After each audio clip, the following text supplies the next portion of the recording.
আসসালামু আলাইকুম, স্বাগত জানাচ্ছি আরটিভি সকালের সংবাদে। আপনাদের সঙ্গে আছি আমি নাবিলা হাসান। আন্তর্জাতিক গুম প্রতিরোধ দিবস আজ। জাতিসংঘের সিদ্ধান্ত অনুযায়ী বিশ্বব্যাপী গুমের শিকার ব্যক্তিদের স্মরণ এবং তাদের পরিবারের সদস্যদের প্রতি সমবেদনা জানাতে 2011 সাল থেকে প্রতি বছর 30 আগস্ট আন্তর্জাতিক গুম প্রতিরোধ দিবস পালিত হয়ে আসছে। 2010 সালের ডিসেম্বরে international convention for protection of all persons against enforced disappearance সম্মেলনে যে আন্তর্জাতিক সনদ কার্যকর হয় তাতে 30 আগস্টকে গুমের শিকার ব্যক্তিদের স্মরণে আন্তর্জাতিক দিবস হিসেবে ঘোষণা করা হয়। বাংলাদেশের অন্তর্বর্তী সরকারের প্রধান উপদেষ্টা ড মোহাম্মদ ইউনুস গুমবিরোধী আন্তর্জাতিক সনদে সই করেছেন গতকাল। বাংলাদেশ জাতিসংঘ মানবাধিকার বিষয়ক 9টি সনদের 8টিতে সই করেছে। জাতিসংঘের দীর্ঘদিনের অনুরোধের পরও বিগত স্বৈরাচারী শেখ হাসিনার সরকার গুমবিরোধী সনদে সই করেনি। অন্তর্বর্তী সরকার মানবাধিকার সমুন্নত রাখার পাশাপাশি গুমের সংস্কৃতি বন্ধ করতে চায়।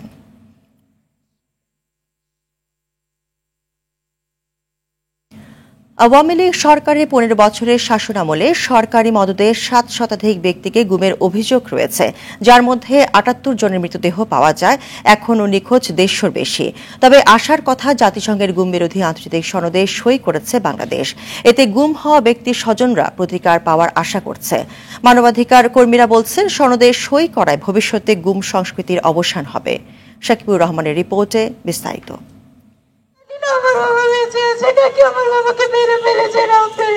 হাসিনা সরকারের আমলে এমন কান্না নিয়ে প্রায় দাঁড়াতে হয়েছে গুম হওয়া ব্যক্তি স্বজনদের। কেউ বাবা হারানোর বেদনায়, কেউ ভাই, কেউ বা নিখোঁজ স্বামীকে ফিরে পেতে আকুতি জানিয়েছেন। কিন্তু এসবের তোয়াক্কা করেনি ক্ষমতাচ্যুত সরকার। দেখা যায় গুম হওয়া ব্যক্তিদের বেশিরভাগই বিরোধী রাজনীতিতে জড়িত। 2013 সালের ডিসেম্বরে শাহিনবাগের বাসা থেকে গুম হন বিএনপি নেতা সাজেদুল ইসলাম সুমন। ভাইকে না পাওয়ার বেদনা তাড়া করে ফেরে বোন সানজিদাকে। ভাইকে জীবিত দেখতে জিজ্ঞেস করতে, তোমাকে ধরে নেওয়ার পরে ওরা তোমার সাথে কি করছে অবশ্যই জানতে চাই। কেন অবৈধভাবে আমার ভাইকে ধরে নিয়ে যাবে? লিগালি হয়তো আমরা কোনো কেস বা আদার কমিশনের কাছে বিচারের জায়গাটা, সেই জায়গায় যাওয়ার জন্য শুরুটা দেখতে পাচ্ছি। চাঁদপুর বিএনপির সাংগঠনিক সম্পাদক ওমর ফারুকের সন্তান এখনো বাবার পথ চেয়ে আছে। স্বৈরাচারের পতনের পর নতুন আশায় বুক বেঁধেছে ইমন ওমর। আওয়ামী লীগ খুব বেপরোয়া হয়ে গেছে, তোমাকেও গুম করতে পারে বা খুন করতে পারে, তুমি একটু সাবধান থাকো। তখন বাবা হাসি দিয়ে বলছে যে বাবার কোনো অপরাধ নাই, বাবা নামে কোনো মামলা নাই, বাবাকে কেন গুম করবে বা খুন করবে? তো আমি বলছি যে ওরা তো আর অপরাধীদের এগুলো চিন্তা করে না, তারা দেখে যে তোমাদের একটা অপরাধ, তোমরা জনপ্রিয় ব্যক্তি। মানবাধিকার সংগঠনের তথ্য মতে এখনো নিখোঁজ 150-র বেশি গুম হওয়া ব্যক্তি। তবে বৃহস্পতিবার সরকার জাতিসংঘের গুম বিরোধী আন্তর্জাতিক সনদে সই করায় আশার আলো দেখছেন তারা। সরকার নিজে গুমের সাথে এত বেশি জড়িত ছিল যে তারা এটা র্যাটিফাই করতে চায়। আগের সরকার যেটা করেছে যে গুম হয়েছে এতবার বলার পরও কিন্তু তারা অস্বীকার করেছে, বলেছে যে গুম বলে কিছু নেই, আমাদের আইনে গুম বলে কিছু নাই। এই সংক্রান্ত যদি আইন হয়, সে আইনটার প্রতি তারা শ্রদ্ধাশীল হবে এবং সেই আইনের প্রয়োগ করে যে ভিকটিম আছে বা তাদেরকে একটা প্রতিকার এবং সহায়তা করবে এবং বিচার প্রাপ্তি নিশ্চিত করবে। আয়নাঘর কিংবা গোপন কারাগারগুলো ভেঙে দেওয়ার পাশাপাশি গুম হওয়া ব্যক্তিদের দ্রুত মুক্তি দেওয়ার দাবি মানবাধিকার সচেতন সবার। শাকিবুর রহমান, আরটিভি, ঢাকা। বৈষম্য বিরোধী ছাত্র আন্দোলনে আহত নীলফামারী সৈয়দপুরের আবির হোসেন জয় ফিরতে চান স্বাভাবিক জীবনে। আন্দোলন চলাকালে পুলিশের অস্ত্র ছিনতাইয়ের অভিযোগে তাকে আটক করে চালানো হয় অমানবিক নির্যাতন। দোষ স্বীকারের জন্য এনকাউন্টার সহ নানা ধরনের হুমকি দেয় পুলিশ, এমন অভিযোগ করেন ওই শিক্ষার্থী। তবে নির্যাতনের অভিযোগ অস্বীকার করেছে পুলিশ। নীলফামারী সৈয়দপুর থেকে মামুনুর রশিদ মিঠুর পাঠানো তথ্যচিত্রে বিস্তারিত জানাচ্ছেন জুবায়ের রাজিন। মাসখানেক ধরে অসুস্থ শরীর নিয়ে বিছানাবন্দি নীলফামারীর সৈয়দপুরের কলেজ শিক্ষার্থী আবির হোসেন জয়। মা সহ পরিবারের সদস্যদের দুশ্চিন্তা যেন কিছুতেই কাটছে না।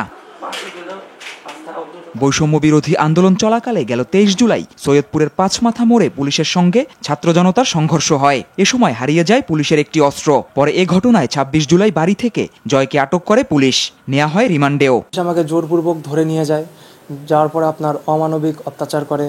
যখন আমি স্বীকারোক্তি দিচ্ছিলাম না, আমাকে মেনলি অস্ত্রের জন্য টার্গেটে নিয়ে এসেছিল, তারপর হচ্ছে জামাত শিবির এসবের জন্য।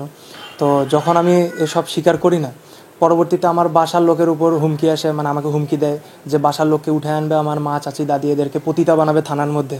এ ঘটনায় জড়িত পুলিশের বিরুদ্ধে যথাযথ ব্যবস্থা নেওয়ার পাশাপাশি সন্তান নির্যাতনের বিচারের দাবি পরিবারের সদস্যদের। সরকারের কাছে আমি এটাই চাই, আমার সন্তান নিরপরাধ, তাকে নিয়ে যে নির্যাতন করা হয়েছে ওরকম যেন আর কোনো সন্তানকে না করে, কোনো মায়ের বুক যেন আর ফেটে না যায়।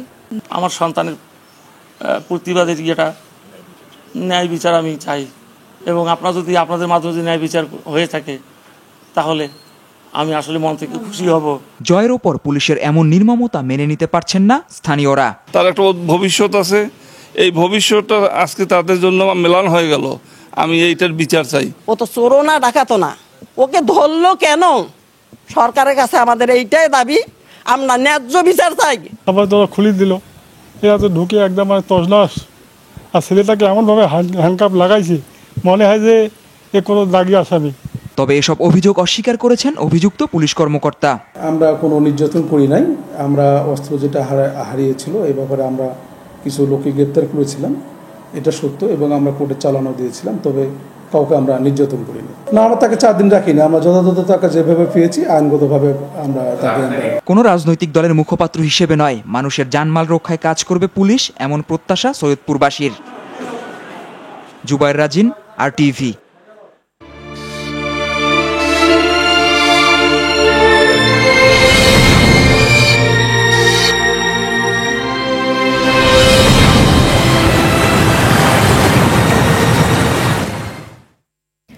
বন্যার পানি কমার সঙ্গে দেশের বিভিন্ন জেলায় ভেসে উঠেছে ক্ষতির চিত্র। এখনো পানিবন্দী দিন কাটছে লাখ লাখ মানুষের। প্রত্যন্ত এলাকাগুলোতে ত্রাণের হাহাকার চলছে। ভয়াবহ বন্যায় ফেনীতে এখন পর্যন্ত 19 জনের মরদেহ উদ্ধার করা হয়েছে।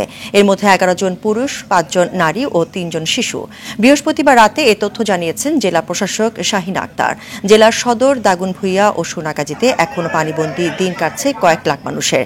দেখা দিয়েছে খাবার ও বিশুদ্ধ পানির সংকট। কুমিল্লায় পানি কমতে থাকায় ভেসে উঠছে ক্ষতিগ্রস্ত ঘরবাড়ি ও রাস্তাঘাটের চিত্র। এখনো বুড়িচং উপজেলার গমতিভাঙা বাঁধ দিয়ে পানি ঢুকছে। এতে বুড়িচং ও ব্রাহ্মণপাড়া উপজেলায় বন্যা পরিস্থিতি ভয়াবহ আকার ধারণ করেছে। লক্ষ্মীপুরে পানি কমতে শুরু করলেও দুর্ভোগ কমেনি মানুষের। জেলার 198টি আশ্রয় কেন্দ্রে প্রায় 30,000-এর বেশি মানুষ আশ্রয় নিয়েছে। এরই মধ্যে দেখা দিয়েছে আশ্রয় কেন্দ্রগুলোতে পানিবাহিত নানা রোগ। নোয়াখালীতেও কমছে বন্যার পানি, তারপরও পানিবন্দী দিন কাটছে কয়েক লাখ মানুষের। এবং অসুখে বিসুখে ওষুধের অভাবে মারা যাচ্ছে। কাজে আপনাদের কাছে অনুরোধ থাকবে, আপনারা সবাই সহযোগিতা করুন। চতুর্দিকে ত্রাণ আসতেছে, এই ত্রাণগুলো তো আপনার সঠিকভাবে বন্টন হইতেছে না। কেউ আপনার 10-12 পাইতেছে, কেউ 1-12 পাইতেছে না। আমরা কিছু পাই না। আমাদের এলাকায় এমন কোনো লোক নাই যে আসি জিজ্ঞাসাও করে না আমাদেরকে আপনারা কেমন আছে। আমাদের করিডোরের দিকে কোনো লোক ঢুকানো, আমরা এ পর্যন্ত কোনো ত্রাণ পাইও না। আসলেও কিছু পাইতেছি না, কোনো দিতেছে না। দর্শক, এই মুহূর্তে লক্ষ্মীপুর থেকে সরাসরি যোগ দিচ্ছেন সহকর্মী পলাশ সাহা। পলাশ, এলাকায় বন্যা পরিস্থিতি সম্পর্কে জানাবেন। নাবিলা, আপনি যেমনটি জানাচ্ছিলেন যে লক্ষ্মীপুরে যে বন্যার পানি কিন্তু ধীর গতিতে কমতে শুরু করেছে। তবে বন্যার পানি কমতে শুরু করলেও স্থানীয়দের দুর্ভোগ কিন্তু সেই সাথে বাড়ছে। এখানকার যারা স্থানীয় রয়েছেন তারা যে খাদ্য সংকট, বিশুদ্ধ পানির সংকট, এছাড়া পয় নিষ্কাশন ব্যবস্থা সহ তারা কিন্তু বিভিন্ন তাদের নিয়ে কিন্তু তারা বিপাকে রয়েছেন। এবং জেলার 198টি আশ্রয় কেন্দ্রে এখন পর্যন্ত প্রায় 30,000 মানুষ আশ্রয় নিয়েছে। এবং বন্যার যে নোংরা পানি ব্যবহার করার কারণে কিন্তু এই আশ্রয়কেন্দ্রগুলোতে যে তাদের যে বিশুদ্ধ যে পানির সংকট, সেই পানির সংকট, তাদের মধ্যে যে পানিবাহিত রোগ, সেই পানিবাহিত রোগের তীব্র যে প্রভাব দেখা দিয়েছে। তবে জেলা প্রশাসনের পক্ষ থেকে এখন পর্যন্ত 66টি মেডিকেল টিম সেটি গঠন করা হয়েছে এবং তারা কিন্তু আশ্রয়কেন্দ্রগুলোতে যাচ্ছেন এবং তাদেরকে এইসব পানিবাহিত যে রোগগুলো রয়েছে সেসব বিষয়ে তারা কিন্তু সহযোগিতা করছেন। এবং বন্যার পানি কমতে শুরু করার সাথে সাথে কিন্তু আশ্রয়কেন্দ্র থেকে যে যারা রয়েছেন তারা অনেকেই তাদের যে বাড়িতে ফিরতে শুরু করেছেন। এছাড়া এখন পর্যন্ত বৃষ্টির পানিতে যে গ্রামীণ যে সড়কগুলো রয়েছে সেই সড়কগুলো তলিয়ে যাওয়ার কারণে প্রত্যন্ত অঞ্চলে কিন্তু যে খাবার, ত্রাণ এবং বিশুদ্ধ পানি পৌঁছাতে হিমশিম খেতে হচ্ছে স্বেচ্ছাসেবীদের। এছাড়া জেলা প্রশাসনের পক্ষ থেকে প্রতিটি যে মহল্লা ভিত্তিকভাবে কমিটি করে যেন ত্রাণ যেগুলো রয়েছে সেগুলো যেন সুষমভাবে বন্টন হয়, এই জন্য স্থানীয়ভাবে কমিটি করে সেগুলো পর্যায়ক্রমে বিতরণের ব্যবস্থা গ্রহণ করা হয়েছে। নাবিলা, ধন্যবাদ আপনাকে। দর্শক, নোয়াখালীর বন্যা পরিস্থিতি জানাতে সরাসরি যোগ দিচ্ছেন সহকর্মী গিয়াসউদ্দিন রনি।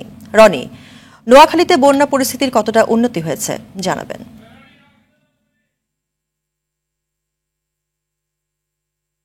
নাবিলা, ধন্যবাদ। আপনি যেমনটি জানতে চেয়েছিলেন, নোয়াখালীতে বৃষ্টিপাত বন্ধ থাকা ও পাশাপাশি ফেনীর মুহুরী নদীর উজানের পানির চাপ কম থাকায় নোয়াখালীতে বন্যার পানি কমতে শুরু করেছে। এর মধ্যে জেলার 8টি বন্যা কবলিত উপজেলায় কোথাও 3 থেকে 8 ইঞ্চি পরিমাণ পানি কমেছে। তবে পানির যে কমার যেই পরিমাণ তা কিন্তু অত্যন্ত ধীরগতি। এছাড়া জেলা শহর মাইজদিতে এখনো কোথাও কোথাও হাঁটু পরিমাণ পানি রয়েছে। এছাড়া জেলার কবিরহাট উপজেলার কোথাও কোথাও হাঁটু এবং কোথাও কোথাও বুক পরিমাণ পানি রয়েছে। অপরদিকে নোয়াখালীর আশ্রয় কেন্দ্রগুলোতে কিন্তু মানুষের সংখ্যা অনেক বেড়ে গেছে। 1336টি আশ্রয় কেন্দ্রে এখন পর্যন্ত প্রায় 3 লক্ষ মানুষ আশ্রিত রয়েছে। এছাড়া কিন্তু নোয়াখালীতে পানিবন্দী মানুষের সংখ্যাও কিন্তু বেড়ে গেছে। এছাড়া স্থানীয়রা জানিয়েছে যে এখানকার যে পানি নিষ্কাশন ব্যবস্থা সেটি বন্ধ হয়ে যাওয়া এবং বিভিন্ন জলাধার খালবিল এগুলো বেদখল হয়ে যাওয়ায় কিন্তু পানি কিন্তু সহজে নামছে না। এছাড়া স্থানীয়রা আরো জানিয়েছে যে নোয়াখালীর যে মাটি সেটি হচ্ছে নরম এবং সমতল হওয়ায় এখানকার পানি সহজে নামছে না। তবে স্থানীয়রা আশা করছে আগামী 7 দিনের মধ্যে এখানকার বন্যার পানি পুরোপুরি নেমে যেতে পারে বলে ধারণা করা হচ্ছে। এদিকে বিভিন্ন আশ্রয় কেন্দ্রে এবং পানিবন্দী মানুষগুলো, দুর্গম এলাকার মানুষগুলোর আগ থেকেই অভিযোগ ছিল যে এখানকার মানুষ তারা ত্রাণ পাচ্ছে না। তবে অনেকেই অভিযোগ করেছে যে এখানে ত্রাণহীনতায় সমন্বয়হীনতা ছিল এবং পর্যাপ্ত ত্রাণও কিন্তু ছিল না। তবে জেলা প্রশাসন জানিয়েছে যে তারা দুর্গম অঞ্চলের মানুষের তালিকা করে করে তারা ওইসব অঞ্চলে উপজেলা প্রশাসনের মাধ্যমে খাদ্য সহায়তা পৌঁছে দেওয়ার ব্যবস্থা করছে। অপরদিকে যেই বন্যার পানি কমতে শুরু করলেও কিন্তু এখানকার পানিবাহিত রোগের সংখ্যা কিন্তু বৃদ্ধি পাচ্ছে। নাবিলা, এই ছিল আমার কাছে নোয়াখালীর বন্যা পরিস্থিতি নিয়ে সর্বশেষ। ধন্যবাদ আপনাকে। বন্যায় ক্ষতিগ্রস্তদের ঘুরে দাঁড়াতে এখন সবচেয়ে বেশি প্রয়োজন নগদ টাকা। বানের তোড়ে ভেসে গেছে মাঠের ফসল, পুকুরের মাছ। ক্ষুদ্র পুঁজির ব্যবসায়ীরা বসেছেন পথে। সাধারণ মানুষের দান কিংবা সরকারি তহবিলের নগদ সহায়তা ক্ষতিগ্রস্তদের ঘুরে দাঁড়াতে সহায়ক হতে পারে। এছাড়া সুদমুক্ত কিংবা স্বল্প সুদে ঋণের ব্যবস্থা করার পরামর্শ বিশেষজ্ঞদের। মাইদুর রহমান রুবেলের রিপোর্ট। বিপ্লব পরবর্তী অন্তর্বর্তী সরকারের বড় চ্যালেঞ্জ উত্তর পূর্বাঞ্চলের নজিরবিহীন বন্যা। তবে দুর্গতদের সহায়তায় সাধারণের ঝাঁপিয়ে পড়া আশার আলো দেখাচ্ছে। এর মধ্যেও কোথাও কোথাও চোখের জল বানের জলে একাকার হচ্ছে, কারণ সেই পুরনো ভুল। মহাসড়কের আশপাশের মানুষ বেশি ত্রাণ পাচ্ছেন আর প্রত্যন্ত এলাকার মানুষ ত্রাণের জন্য হাহাকার করছেন। দুর্গম এলাকায় বয়স্করা পেটে পাথর বাঁধলেও ক্ষুধার্ত অধিকাংশ শিশুরাই। কিছু এলাকায় দেখা দিয়েছে ত্রাণের জন্য হাহাকার। শুকনো মুড়ি আর চিড়া খেয়ে কতদিনই বা থাকা যায়। সবাইকে ঐক্যবদ্ধ দিতে, এখন একটা ঐক্যের সময়। পলিটিক্যাল পার্টিগুলো এতদিন চিৎকার করতো যে আমরা জাতীয় সরকার গঠন করব, তারা এখন সর্বদলীয় রিলিফ কমিটি কেন করছে না ইউনিয়ন লেভেলে? তারা তো এটা করতে পারে, করে তো দেখাইতে পারে। তোমরা ভোট করবে, যখন করবে তখন করবে, কিন্তু একটা দেখাও যে তোমরা এই কাজগুলো করতে পারো। এটা তো তাদের কোনো সম্পদ লাগবে না, শুধু কোঅর্ডিনেশনটা তারা দেখবে এবং সর্বদলীয় থাকলে তখন তাদের মানুষের একটা আস্থা আসবে যে না, এটা নতুন দিনের একটা নতুন ব্যবস্থাপনা চালু হবে। তারা সবাই ঢাকায় বসে টকশো করতেছে, এখন এটা করার সময় না। বানের জলে ভেসে গেছে চলতি মৌসুমের ধান। জীবন বাঁচানোই যখন দায়, তখন পুকুরের মাছ রক্ষার উপায় ছিল না কারোরই। ক্ষতি কাটিয়ে ঘুরে দাঁড়াতে তাদের আর্থিক সহায়তা প্রয়োজন বলে মনে করেন এই বিশেষজ্ঞ। যাদের আমন ধান নষ্ট হয়েছে, আউশ ধান নষ্ট হয়েছে, তারা যেন খুব দ্রুত শীতের ফসলটা যেতে পারে, বীজতলা তৈরি করতে পারে এবং প্রকৃত কৃষকের কাছে পৌঁছাতে হবে। কারা চাষ করেছে, কাদের ফসল ক্ষতি হয়েছে, সেটার উপর নির্ভর করে আমাদের প্রণোদনা দিতে হবে। স্থানীয় বাজারগুলোকে চাঙ্গা করতে হবে। যারা ক্ষুদ্র ক্ষুদ্র বিভিন্ন মুদি দোকানদার ছিল বা ছোটোখাটো ব্যবসা করতো, সেটাকে কিভাবে রিভাইভ করা যায়। নাহলে স্থানীয় অর্থনীতিকে চাঙ্গা করতে না পারলে, আমরা যদি ঢাকা থেকে চাল ডাল কিনে নিয়ে বিতরণ করে তাহলে স্থানীয়, তাদেরকে আমার এখন টাকা দিতে হবে, ক্যাশ ছাড়া কোনো রিলিফের দরকার নাই। আমার লোকাল ইকোনমিটাকে রিভাইভ করাটা খুব জরুরি। যারা কৃষিকাজে ছিল, যারা পোলট্রি ফার্মে ছিল, যারা মৎস্য খামারে ছিল, এদেরকে এখন সুদমুক্ত ঋণ দিলে তারা দাঁড়াতে পারবে। এরা কেউ টাকা মারবে না, সব টাকা ফেরত পাবে। এরা কেউ দরবেশ না। গ্রামীণ অর্থনীতি চাঙ্গা করার ব্যবস্থা গ্রহণের পরামর্শ দিলেন এই দুর্যোগ ও বন্যা ব্যবস্থাপনা বিশেষজ্ঞ। মাইদুর রহমান রুবেল, আরটিভি, ঢাকা। আওয়ামী লীগ সরকারের পতনের পর থেকে স্বস্তি আসতে শুরু করেছে সবজির বাজারে। পথে পথে চাঁদাবাজি বন্ধে কমতির দিকে সব ধরনের সবজির দাম কমতে শুরু করেছে মুরগির দামও। গেল সপ্তাহে ব্রয়লার মুরগি কেজিতে 170 টাকায় বিক্রি হলেও 10 টাকা কমে 160 টাকায় বিক্রি হচ্ছে। কমেছে সোনালী মুরগির দামও। তবে বাড়তির দিকে ডিমের বাজার। আগের বাড়তি দামে বিক্রি হচ্ছে সব ধরনের চাল। সাধারণ ভোক্তারা বলছে সরকার পতনের পর সিন্ডিকেট ভেঙেছে, তাই বাজার মনিটরিং করে সব পণ্যের দাম নাগালের মধ্যে আনতে হবে অন্তর্বর্তীকালীন সরকারকে।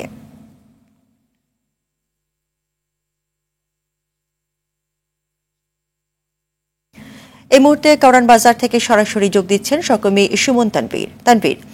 বাজারে পণ্যের আমদানি কেমন দেখছেন এবং ক্রেতা বিক্রেতারা কি বলছে?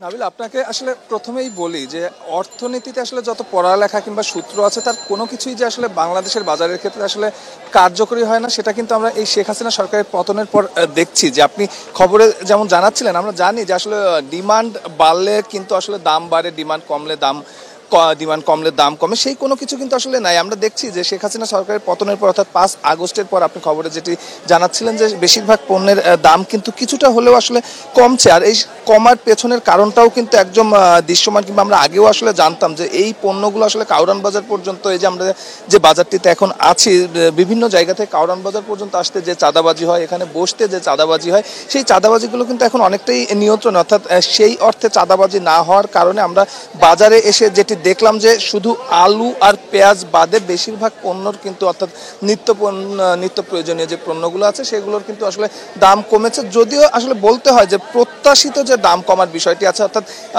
সাধারণ মানুষ যারা ভোক্তা আছেন তারা আসলে প্রত্যাশিত যেটি বলে যে আসলে তাদের নাগালের ভেতর, সেই নাগালের মধ্যে এখনো না আসলে এই যে দামের আসলে নিম্নমুখী প্রবণতা, সেটি কিন্তু আসলে মানুষকে স্বস্তি দিচ্ছে যে দাম হয়তো কমবে। আগে যেখানে বাজারে আসলে কোনো সবজি আসলে 80-100 টাকার নিচে পাওয়া যেত না, সেখানে কিন্তু এখানে এখন বেশিরভাগ সবজি কিন্তু 80 টাকার নিচে কিন্তু মিলছে। তবে একটি কথা আসলে বলতে হয় যে শুধু এই যে চাঁদাবাজি কিংবা এখানে যে সরবরাহ, সেই ঘাটতি পূরণ করলে শুধু আসলে হবে না, আরো বেশ কিছু বিষয় কিন্তু আসলে দেখতে হবে। সেটি কিন্তু আমরা যখন এই বাজার ব্যবস্থা নিয়ে শেখ হাসিনা সরকারের পরে বিশেষজ্ঞদের সঙ্গে কথা বলেছি, তারা কিন্তু বলেছে যে আমদানি শুল্ক বেশি, আমাদের যেহেতু বেশিরভাগ অনেক পণ্যই আমদানি করতে হয়, সেই আমদানি শুল্কও কিন্তু আসলে কমাতে হবে। কারণ শেখ হাসিনা সরকার আসলে রাজস্ব বাড়াতে কিন্তু তার পুরো 17 বছরে কিন্তু একটি বড় রকমের আমদানি শুল্ক বসিয়ে রেখেছে বিভিন্ন পণ্যের ওপর। তো সেই পণ্যগুলোর আমদানি শুল্কও কিন্তু এখন আসলে আস্তে আস্তে কমানোর সময় এসেছে এবং সাধারণ ভোক্তা কিন্তু সে দাবিটি এখন করছেন। তো এই ছিল আসলে কারওয়ান বাজার থেকে নিত্য কাঁচা বাজারে আমার কাছে সর্বশেষ। চট্টগ্রামের বায়জিদ এলাকায় দুর্বৃত্তদের গুলিতে 2 জন নিহত হয়েছে। গতকাল রাত 8টার দিকে অক্সিজেন কুরাইশ সড়কের নাহার কমিউনিটি সেন্টার এলাকায় এই ঘটনা ঘটে। পুলিশ জানায় মাসুদ ও আনিস নামের 2 ব্যক্তি অক্সিজেন কুরাইশ সড়ক ধরে হেঁটে যাচ্ছিলেন। নাহার কমিউনিটি সেন্টার এলাকায় পৌঁছলে মোটরসাইকেলে আসা দুর্বৃত্তরা তাদের লক্ষ্য করে গুলি ছোড়ে। এতে ঘটনাস্থলেই আনিস মারা যান এবং হাসপাতালে নেওয়ার পরে মাসুদের মৃত্যু হয়।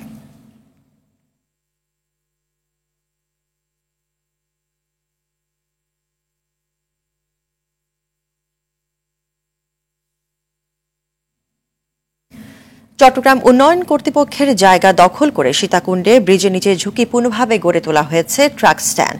দিনে ট্রাক প্রতি 170 টাকা করে চাঁদাও নেওয়া হচ্ছে। এভাবে লাখ লাখ টাকা হাতিয়ে নেবার অভিযোগ উঠেছে সলিমপুর ইউনিয়ন চেয়ারম্যান সালাউদ্দিন আজিজের ভাই মোহাম্মদ শাহাবুদ্দিনের বিরুদ্ধে।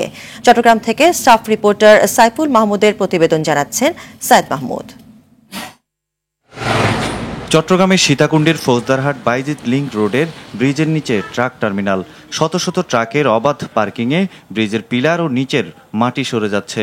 অথচ বছরের পর বছর সরকারি জায়গায় ঝুঁকিপূর্ণভাবে চলছে এখানকার কর্মযজ্ঞ।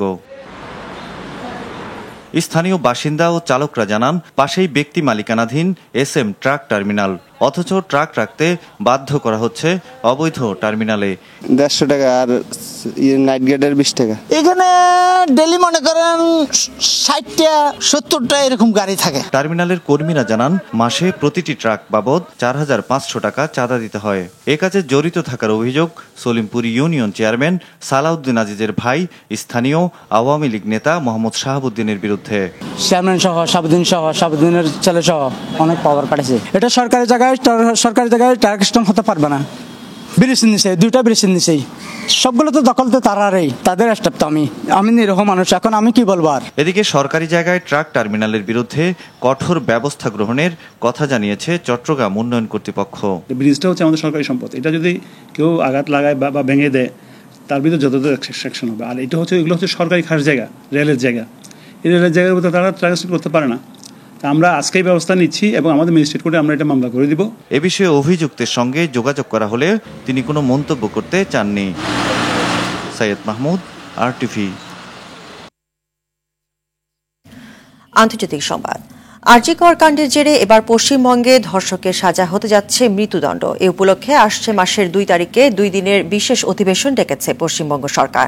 প্রথম দিন বিল উত্থাপন শেষে দ্বিতীয় দিন পাশ হবে বলে জানিয়েছেন বিধানসভা স্পিকার বিমান ব্যানার্জি। এদিকে মমতা ব্যানার্জির বক্তব্যকে ভুল ব্যাখ্যা করে কিছু গণমাধ্যম অপতথ্য ছড়াচ্ছে বলে অভিযোগ করেন মুখ্যমন্ত্রী। নিজের বক্তব্য স্পষ্ট করে তুলে ধরে বৃহস্পতিবার এক্স হ্যান্ডেলে পোস্ট দেন মমতা। তার দাবি, তিনি বিজেপির বিরুদ্ধে কথা বলেছেন, শিক্ষার্থীদের আন্দোলনের বিরুদ্ধে নয়। তার এই বক্তব্যকে ঘিরে বৃহস্পতিবার দিল্লিতে মামলা করেছেন আইনজীবী বিনীত জিন্দাল।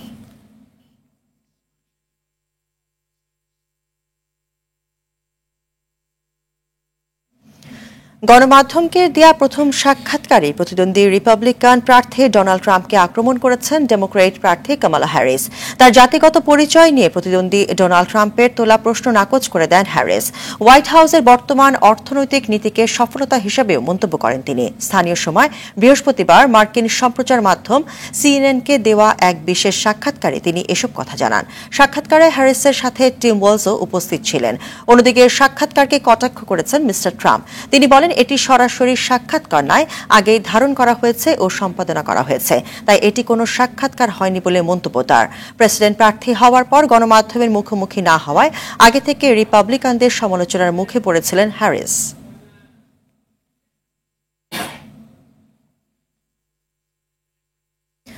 16 মাসের গৃহযুদ্ধে চরম মানবিক বিপর্যয়ে সুদান।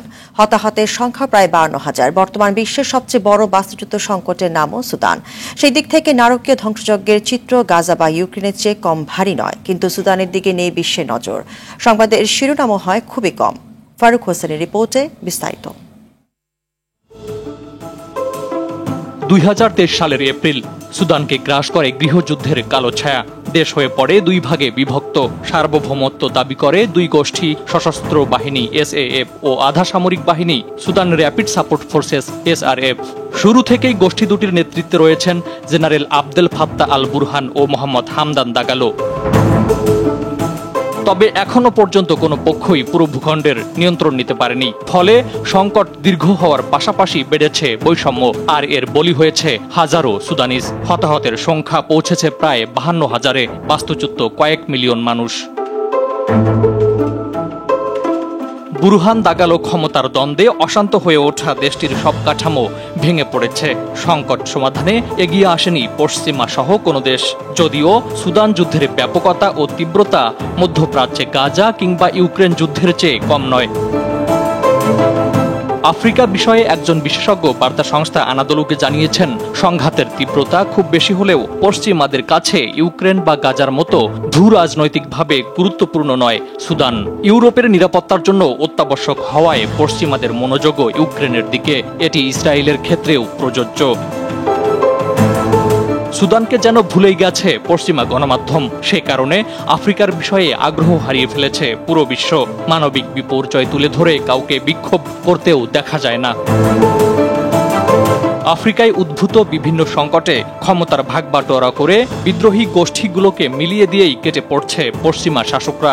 সংকট সমাধানে কোনো ধরনের অর্থ বা সামরিক সাহায্যের প্রতিশ্রুতি দেওয়ার ক্ষেত্রে অনীহা রয়েছে তাদের। ফারুক হোসেন, RTV।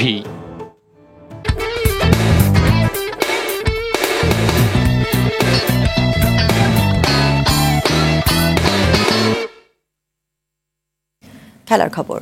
রাওয়ালপিন্ডিতে সিরিজের দ্বিতীয় ও শেষ টেস্টে পাকিস্তানের মুখোমুখি হবে বাংলাদেশ। ম্যাচ শুরু সকাল 11টায়। এর আগে প্রথম ম্যাচ জিতে দারুণ ছন্দে আছে টাইগাররা। দলের ক্রিকেটারদের প্রতি পূর্ণ আত্মবিশ্বাস আছে হেড কোচ হাতুড়ি সিংয়ের। এই ম্যাচে টাইগার একাদশে পরিবর্তন আসার সম্ভাবনা রয়েছে। সবকিছু বিবেচনায় সিরিজ জয়ের লক্ষ্যেই মাঠে নামবে বাংলাদেশ। এদিকে প্রথম টেস্ট হেরে ব্যাকফুটে থাকা পাকিস্তান নিজেদের স্কোয়াডে আনতে পারে একাধিক পরিবর্তন।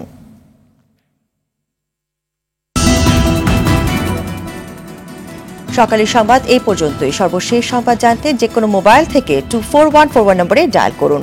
মধ্যাহ্নের সংবাদ দুপুর 12টায় দেখার আমন্ত্রণ রইল। ধন্যবাদ সবাইকে।